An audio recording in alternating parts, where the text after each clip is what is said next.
Types of liberty, freedom. These are words that almost every American politician across the spectrum claims to be fighting for. So you'd think we'd all mean the same thing by them. We don't, not even close. In this section, we're going to look at three very different ways of thinking about what liberty actually is. And once you can tell them apart, a lot of political debates that previously seemed like people just yelling past each other are going to start making sense because you'll see that they're often using the same word for completely different things. The framework I'm going to use comes mostly from a British philosopher named Isaiah Berlin, who in the 20th century laid out two main conceptions of liberty: negative liberty and positive liberty. And then we'll add a third, the Republican conception, associated more recently with the Irish philosopher Philip Pettit. Let's begin with negative liberty. Negative liberty is the absence of external constraints on what you can do. The fewer obstacles standing between you and your choices, the freer you are. This is the kind of liberty that protects civil and political rights: freedom of speech, freedom of religion, habeas corpus, the right to a fair trial, the right not to be enslaved. It's about being left alone, about having a sphere around you that other people, and especially the government, are not allowed to invade. The animating question of negative liberty is, how much room do I have to act without interference? Positive liberty is something quite different. Positive liberty is about self-mastery.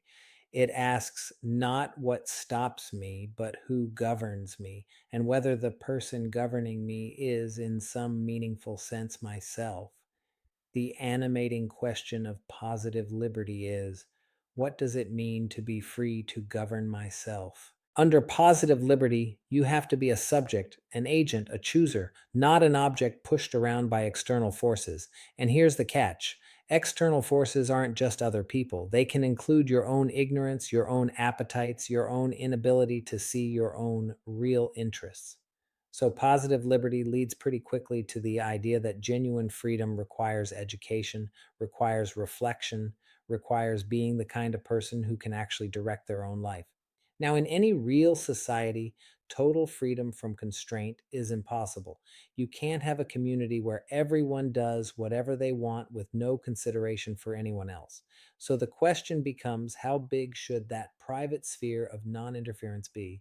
In the negative liberty tradition, the answer comes from John Stuart Mill's harm principle.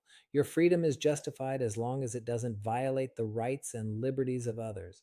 Maximum non interference compatible with minimum demands of social life. Negative liberty doesn't require that everyone end up equal. It just requires that the rules apply equally.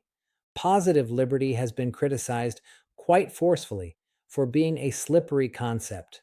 The worry goes like this: if freedom is about realizing your true self, and your true self is something I have to help you discover through education and guidance, then I, the educator, the leader, the party, can start claiming that I know what your true interests are better than you do, and I can justify coercing you on the grounds that I'm liberating you from your false consciousness. Isaiah Berlin watched the Soviet Union do exactly this. The most radical communist regimes argued that they were forcing people to be free, in Rousseau's old phrase. Berlin saw this as the dark twin of positive liberty, a philosophy that started out about self mastery and ended in totalitarian indoctrination. There's a famous line from Mill that captures the more humane version of this aspiration. It is better to be a human being dissatisfied than a pig satisfied, better to be Socrates dissatisfied than a fool satisfied. Mill wanted us to be elevated, thoughtful, fully developed, but he didn't want anyone forcing us to be. Now, Berlin's two-part division, negative and positive, has been challenged in recent decades by what's called the Republican conception of liberty. And by Republican here, I don't mean the political party. I mean the political tradition that goes back to Roman civic philosophy, runs through what historians call the commonwealthman tradition in 17th and 18th century Britain, and shows up in James Madison's contributions to the Federalist Papers. The leading contemporary theorist of Republican liberty is Philip Pettit, and his core idea is liberty as non-domination. Pettit says actor A dominates actor B if and only if A can interfere with B at will, with impunity, and in an arbitrary way. The key word there is can. It's not whether A actually interferes, it's whether A has the standing power to interfere whenever they feel like it. Picture a benevolent master and a contented slave. The master happens to be kind. The slave happens to be treated well. From a negative liberty perspective, you might say, well, no one's interfering with the slave's actions right now, so the slave is free. Pettit says no. The slave lives at the mercy of another. That itself is the harm. Even if the chains never come out, they hang on the wall. Republican liberty has two key features that distinguish it from Berlin's framework. First, liberty is the opposite of slavery. Even a benign master is a master. Living at someone else's mercy is a fundamental harm in itself. Second, interference that's controlled by the people affected isn't domination. So, a law that's been democratically enacted, that's general and impartial and applies equally to everyone, can actually enhance your freedom rather than diminish it. The Republican tradition calls this a non-mastering interferer.